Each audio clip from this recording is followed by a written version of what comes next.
January 12th, 1999. My name is Fountain Hughes.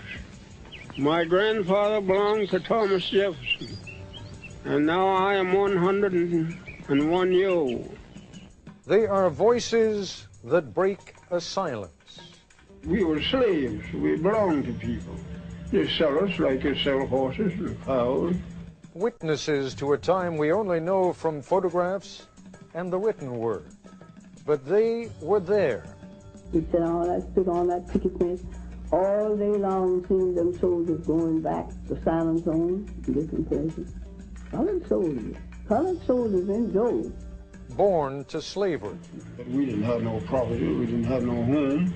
And now we can hear them speak. Because you're nothing but a dog. You're not a thing but a dog. Found voices, the slave's life, told by those who lived it. From ABC News, this is Nightline. Reporting from Washington, Ted Koppel. Imagine for a moment what it'll be like for Americans 2 or 3 generations hence. Assuming, of course, that we haven't blown ourselves back into the Stone Age and that someone can still figure out what format everything was in. Assuming all of that, our great-great-grandchildren will know more about us than any generation in the history of the world has ever known about its ancestors. There'll be photographs, of course, black and white and color, audio cassettes, and in a few families, 8 and 16 millimeter film. And there will be thousands upon thousands of miles of videotape on which we will have recorded everything that struck us as interesting or funny or important about the milestones of our lives and those of our friends and families. They will be able to see and hear us long after we are dead. Imagine if we could only do the same. If we could only bring back the voices and images, and most important of all, the memories of those who lived 100 or more years ago. Well, brace yourselves for a minor miracle. For reasons I'll explain as we go along, we have the voices and the memories and a few black and white photographs to go along of some men and women who were born, some of them 150 years ago. And what makes these recollections all the more remarkable is that these men and women had been bought and sold like so much livestock. Tell you the truth, when I think of it today, I don't know how I'm living. I remember that just as well. Look like to me, I can't. Been slaves all our lives. My mother was a slave, my sister was a slave, father was a slave. They know nothing about reading right. All that I know, they teach you to mind your master and your missus. Mom and them didn't know where to go. You see, after freedom go, just like you turned something out, you know. They didn't know where to go. They are haunting voices from the past. Not actors reading a script or scholars reading a text, but the actual voices of men and women, Americans, who were born in slavery. My name is Fountain Hughes. I was born in Charlottesville, Virginia. My grandfather belonged to Thomas Jefferson. My grandfather was 115 years old when he died. And now I am 101 years old. Incredible as it seems, we are listening to the voices of ex-slaves telling of their lives in bondage.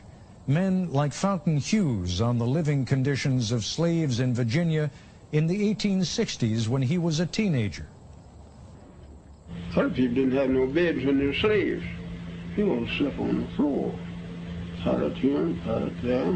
Just like a lot of wild people.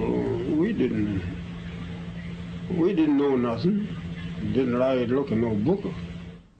Women like Laura Smalley, describing the makeshift church where slaves worshipped on a big plantation in East Texas.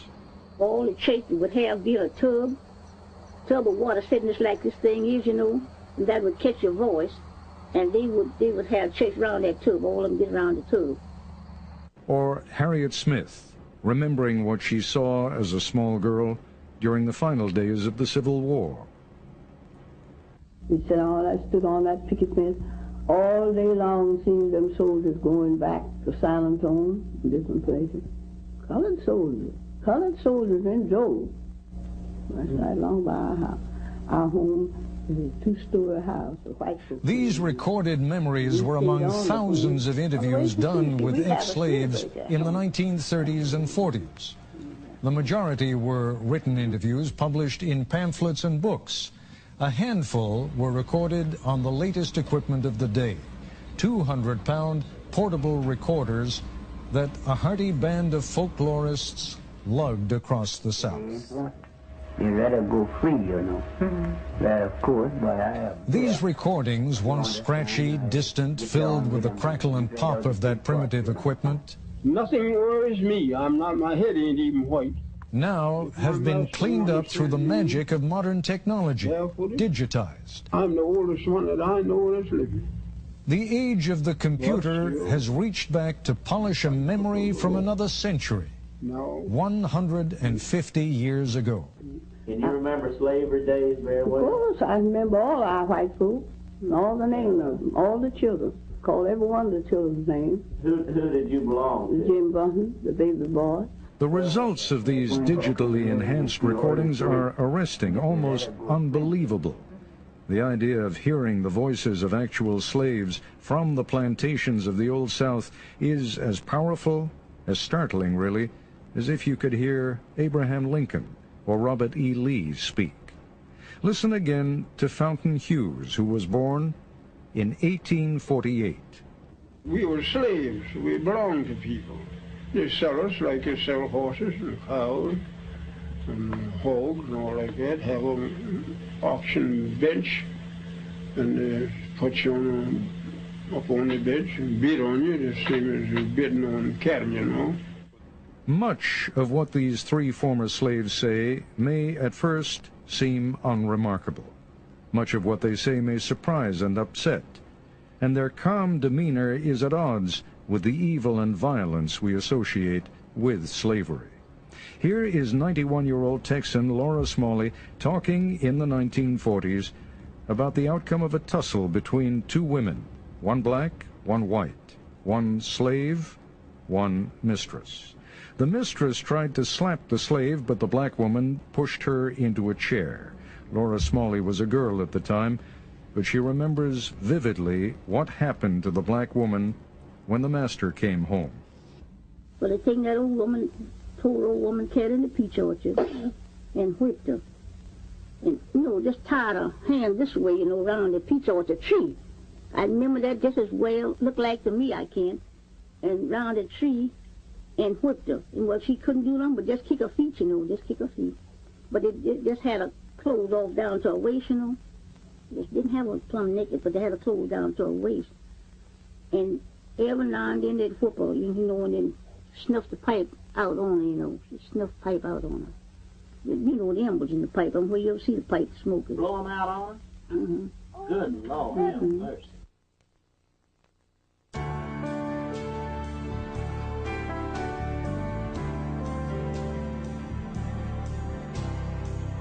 This is ABC News Nightline, brought to you by First Union.